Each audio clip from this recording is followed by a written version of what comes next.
Hello बच्चों, आज का नया टॉपिक है अरिथमेटिक प्रोग्रेशन। और हम आज पढ़ाने वाले हैं क्लास 10 का वो चैप्टर जिसमें बहुत सारे क्वेश्चन जो इजी मिलते हैं लेकिन बाद में जाकर वो हार्ड हो जाते हैं, जो कि बहुत सारे बच्चे इतने डर जाते हैं वर्ड प्रॉब्लम अरिथमेटिक प्रोग्रेशन को देखकर। तो आज हम चाहते हैं कि आज तो हम बेसिक सा नॉलेज इसका बारे में देंगे, फिर धीरे धीरे सारे वीडियोज हम अपलोड करेंगे। तो ये क्लास 10 के लिए है, चैप्टर 5 है अरिथमेटिक प्रोग्रेशन, जिसको एब्रीविएशन यानी शॉर्ट फॉर्म में कहते हैं एपी। एपी क्या है क्या नहीं है इसके बारे में जानना है। तो सबसे पहले हम सीक्वेंस के बारे में जानेंगे। पहले हम लोग क्या जानेंगे? सीक्वेंस के बारे में। तो आई थिंक आवाज़ सब सही है, वीडियो भी सही है, ठीक है। तो सीक्वेंस क्या है इसके बारे में जानना है ना। तो सीक्वेंस क्या है? अच्छा, आप लोग पढ़े होंगे रीजनिंग में, अभी तक अगर नहीं पढ़े होंगे लेकिन 10 तक अगर पहुंच गए हैं तो आई थिंक बहुत सारे रीजनिंग के क्वेश्चन में आप लोग पढ़े होंगे कि क्वेश्चन रहता है 1, 3, 5, 7, 9 बताना रहता है कि आगे वो नंबर क्या होगा। तो ये तो सब सारे क्वेश्चन इजी होंगे। जैसे कि आप देख सकते हैं, जैसे रहता था 2, 6, 10, 14 बोलता था कि नेक्स्ट ऑर्डर बताओ। बचपन में भी पढ़े होंगे, क्लास 2, 3, क्लास 4 में भी पढ़ाया जाता है कि आगे का नंबर बताओ। तो सिंपली से हम लोग देखते थे कि 2, 4, 6 और 2 के बीच में कितना का गैप है? 4। 6 और 10 के बीच में 4, इसमें भी 4। तो ये सीक्वेंस ऑर्डर फॉलो करता था। अगर इसमें भी 4, ये दोनों के बीच में भी 4, ये दोनों के बीच में भी 4, तो अगला भी 4 हम लोग जोड़ देते थे और आंसर हमारा हो जाता है 18। तो ये सिंपल सा क्वेश्चन था। तो जैसा कि आप लोग जानते हैं कि मैथ बचपन में जो हम लोग पढ़ते हैं उसी का अप्रोप्रिएट थोड़ा सा हाई लेवल में बढ़ाकर क्लास 10, क्लास 9, क्लास 11, 12 में पूछा जाता है। और कुछ अलग नहीं रहता है।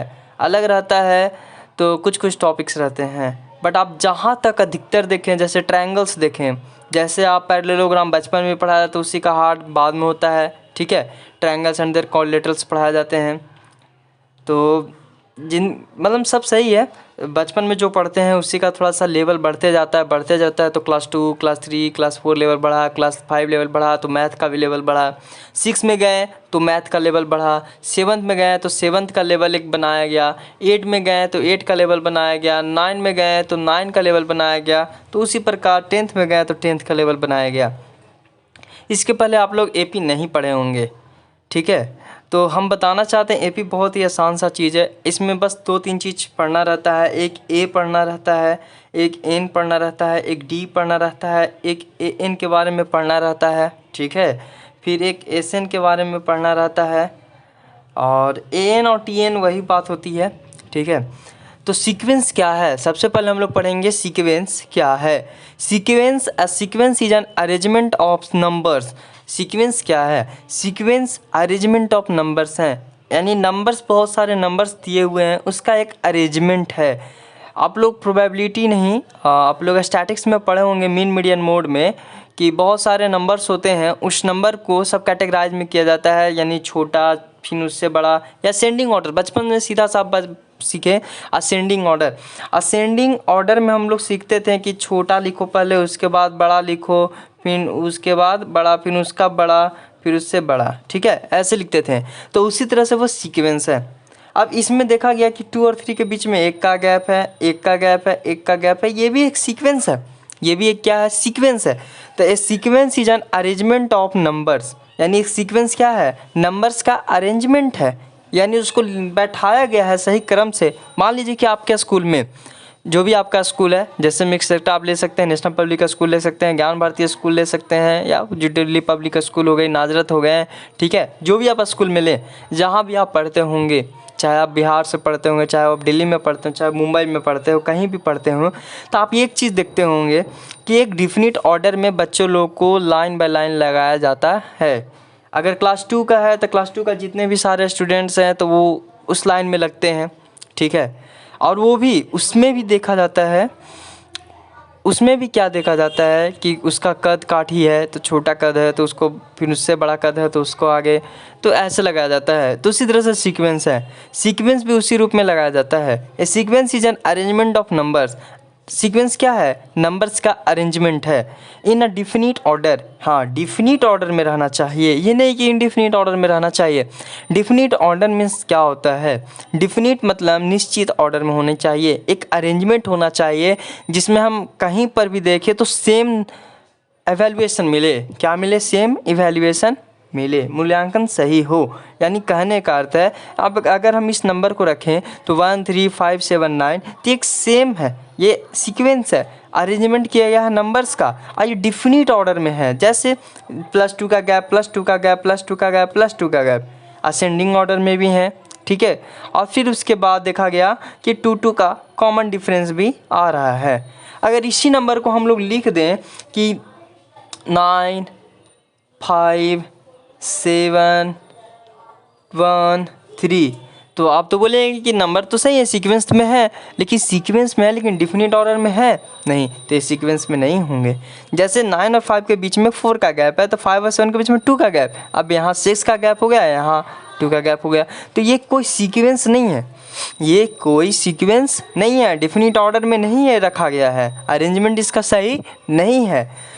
तो सिंपल से समझेंगे, and according to some rule, यानी सम रूल यानी +2 का गैप, +2 का गैप, +2 का गैप, ये सब क्या हो गया? सम रूल हो गया। दूसरा हम लोग पढ़ेंगे टर्म्स।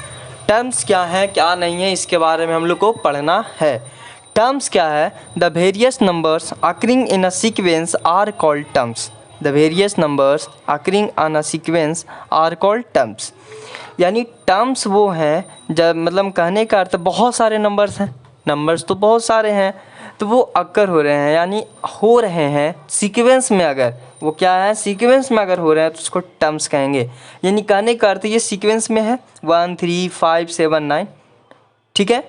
तो ये कहने का अर्थ है 1 क्या हो गया? टर्म हो गया, 3 क्या हो गया? टर्म हो गया, 2 क्या हो गया? टर्म हो गया, 6 क्या हो गया? टर्म हो गया, 10 क्या हो गया? टर्म हो गया, 14 क्या हो गया? टर्म हो गया, 18 क्या हो गया? टर्म हो गया। 1 क्या है? टर्म है, 3 क्या है? टर्म है, 1 क्या है? फर्स्ट टर्म, क्योंकि ये पहला नंबर है।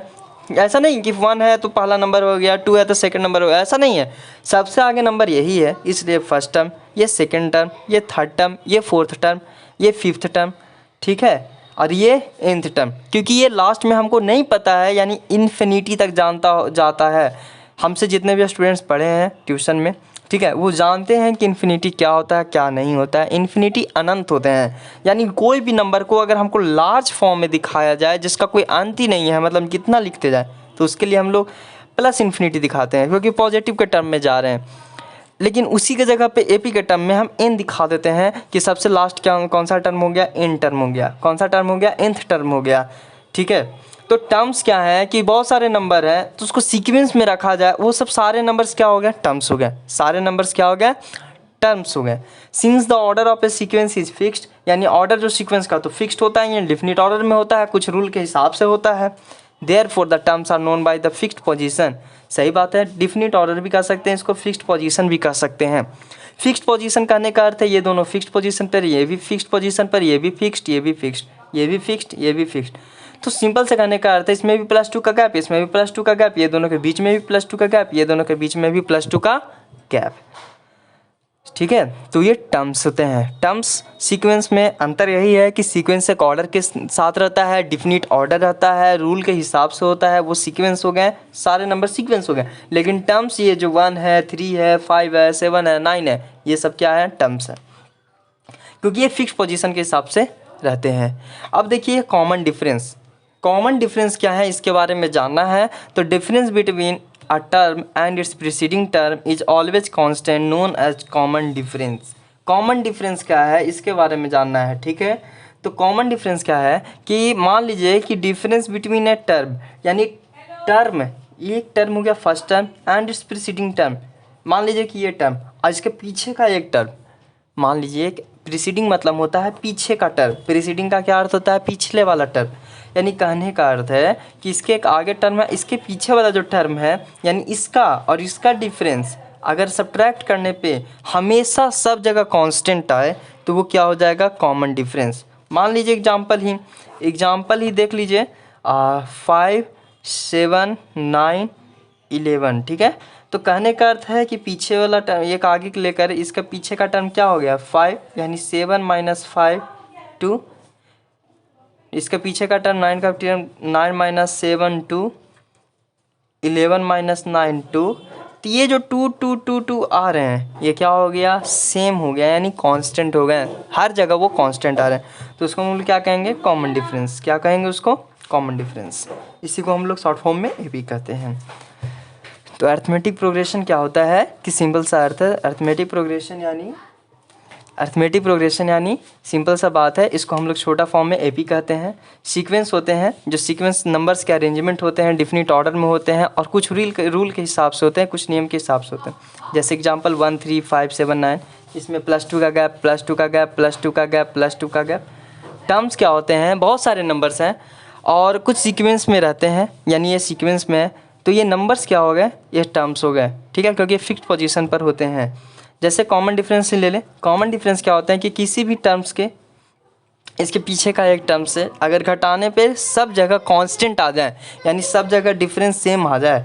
डिफरेंस अगर सब जगह सेम आ रहे हैं तो क्या हो जाएगा एपी में होगा और उसको क्या बोलेंगे कॉमन डिफरेंस, जिसको हम लोग डी से डिनोट करते हैं। थैंक्स। इतना अगर समझ में आ गया होगा तो लाइक सब्सक्राइब एंड शेयर कर सकते हैं वीडियो को। धन्यवाद।